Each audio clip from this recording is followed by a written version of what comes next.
Good morning. Today we have a special guest contributor on Jill's Garden, and that is my youngest daughter, Julia. Julia lives in Washington, D.C., and she's been gardening in her apartment.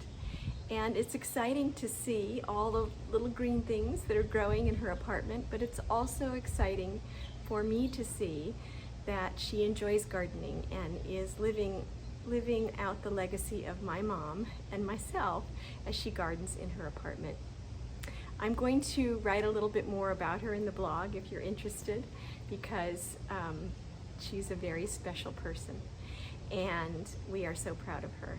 So, welcome Julia, guest contributor. We're excited to see your garden. This is Julia, and I'm going to take you on a tour of my indoor spring garden. These are the seeds that I started in my apartment this spring. On the left we have sage, culinary sage, then Italian large leaf parsley, basil, and then a container eggplant called the Little Prince that's going to produce very small round eggplants. And the reason we chose these is because these are the herbs that we cook with most often.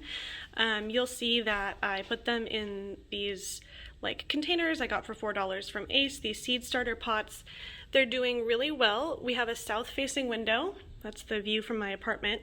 And so they get a lot of sun, perhaps not quite as much as they'd ultimately want if they were outside, but being near the window and actually on top of a heater vent in a reflective pan means that they do get quite a bit of sun and stay quite warm. So they have done really well so far. I have really high hopes for this basil, and I'm looking forward to putting them into pots and starting to cook with them. This is our batch of green onions that we started to grow from the scraps that we got from the grocery store. I've actually been completely surprised by how well they've done. We regularly cut green onions from this and hope to do so for several more months. And then here are my tomato seedlings, which are not quite seedlings anymore.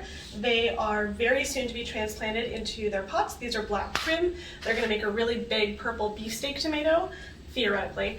My friend Larkin is going to play host to their containers, which are quite big. They don't fit in my apartment, so they're very large. And if you're lucky, you'll get to see the results of that. These are my ornamental plants. I have two pothoses that I got for free from a neighbor who had some cuttings that I have successfully nursed into growing new leaves, which I'm super proud of. This is an unknown succulent that we picked up from Ace, and he's doing pretty well. This is another unknown plant that we got as a gift from a friend, doing less well. This is an orchid, a miniature orchid, who is had her first bloom and then is growing new buds for a second bloom. And then this is a monstera that I picked up from Home Depot that we grew this leaf with these holes in it while it's been here. So I feel really proud that that's been doing really well, and hopefully one day it'll be pretty big.